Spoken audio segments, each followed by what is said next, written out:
श्री स्वामी समर्थ. गुरुपौर्णिमा उद्या आलेली आहे. गुरुपौर्णिमा हा आपल्या जीवनातील गुरूंचे महत्त्व जाणून घेण्याचा आणि गुरूंच्या चरणी आपली श्रद्धा अर्पण करण्याचा, कृतज्ञता व्यक्त करण्याचा अत्यंत पवित्र दिवस आहे. आपल्या जीवनात कितीही अडचणी आल्या तरी ज्यांच्या चरणी आपण मनापासून विश्वास ठेवतो ते आपले गुरु असतात. गुरु आपल्याला योग्य मार्ग दाखवतात, आपल्या जीवनात अज्ञानाचा अंधार दूर करून ज्ञानाचा प्रकाश देतात. म्हणूनच आपल्या भारतीय संस्कृतीमध्ये गुरूंना देवापेक्षाही मोठे स्थान दिले गेले आहे. ज्या भक्तांनी श्री स्वामी समर्थ महाराजांना आपले गुरु मानले आहे त्या भक्तांसाठी गुरुपौर्णिमेचा दिवस खूप विशेष आहे. या दिवशी मनात एकच भावना ठेवावी की गुरु आपले स्वामी आहेत आणि स्वामीच आपले सर्वस्व आहेत. स्वामी ब्रह्मांडाचे नायक आहे, तर या दिवशी स्वामींची सेवा करायला विसरू नका. गुरुपौर्णिमेच्या दिवशी सकाळी आपल्याला उद्या लवकर उठायचे आहे. घरातील देवघर स्वच्छ करायचे आहे. स्वामी समर्थ महाराजांच्या मूर्तीसमोर, फोटोसमोर स्वच्छ आसन मांडावे.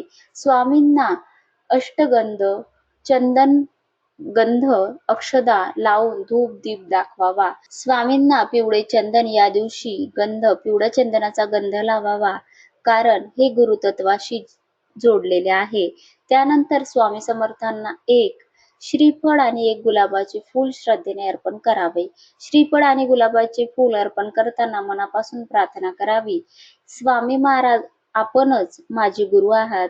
माझ्या जीवनातील अज्ञानाचा स्वामी महाराज, आपणच माझे गुरु आहात. माझ्या जीवनातील अज्ञानाचा अंधार दूर करून मला योग्य मार्ग दाखवा. माझ्या हातून चांगली कर्मे घडू द्या. माझ्या कुटुंबावर आपली कृपा दृष्टी सदैव राहू द्या. माझे मन आपल्या चरणी सदैव स्थिर राहू द्या. यानंतर स्वामी समर्थांचा हा मंत्र श्रद्धेने म्हणावा.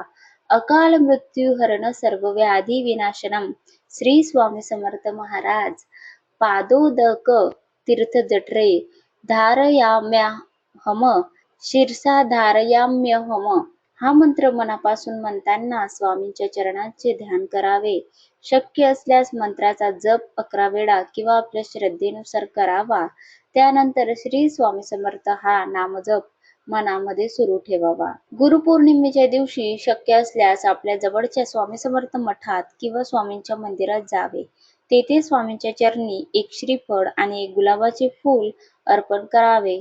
स्वामींचे दर्शन घेऊन मनोभावे त्यांची पूजा करावी आणि नामस्मरण करावे.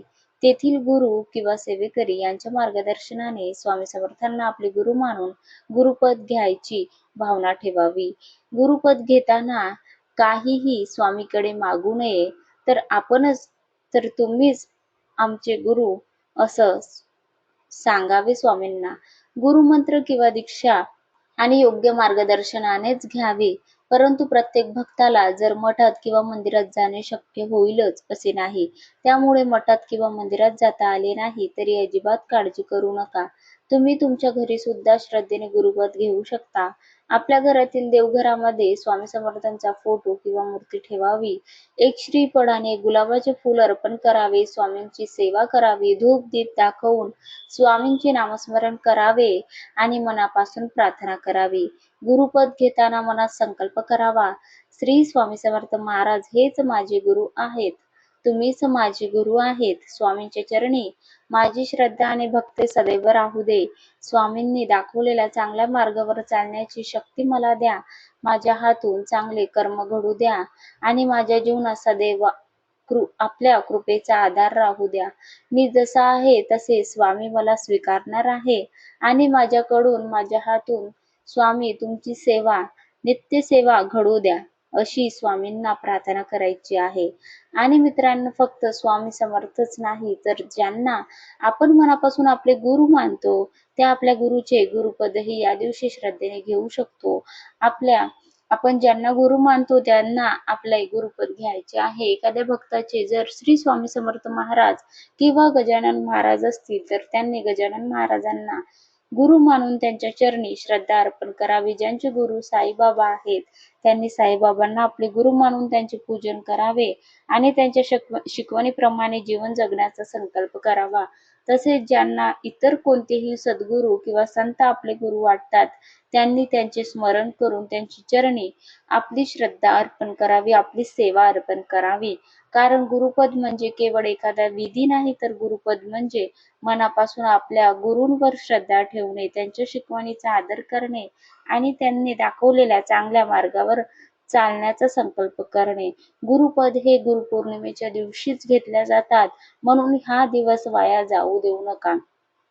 म्हणून या गुरुपौर्णिमेला तुमचे गुरु जे कोणी असतील त्यांचे मनापासून स्मरण करा. शक्य असल्यास मठात किंवा मंदिरात जाऊन गुरूंचे दर्शन घ्या. शक्य नसेल तर घरीच श्रद्धेने पूजा करा. एक श्रीफळ आणि एक फूल त्यांना अर्पण करा. गुरूंचा मंत्र आणि नामस्मरण करा आणि आपल्या गुरूंच्या चरणी मनापासून गुरुभाव अर्पण करा. नतमस्तक व्हा. स्वामींसमोर नतमस्तक व्हा. दत्त महाराजांचे मंदिर असेल तर दत्त महाराजांच्या मंदिरामध्ये या दिवशी नक्की जावे आणि स्वामींच्या चरणी नतमस्तक व्हावे. गुरु आपले आहेत, गुरूंची कृपा आपल्यावर आहे आणि गुरूंचे आशीर्वाद हेच आपल्या जीवनातील सर्वात मोठे बळ आहे. श्री स्वामी समर्थ महाराज की जय. श्री गजानन महाराज की जय. साईनाथ महाराज की जय. श्री गुरुदेव दत्त. दिगंबराय दिगंबराय श्रीपाद वल्लभ दिगंबराय. श्री स्वामी समर्थ. जय जय स्वामी समर्थ.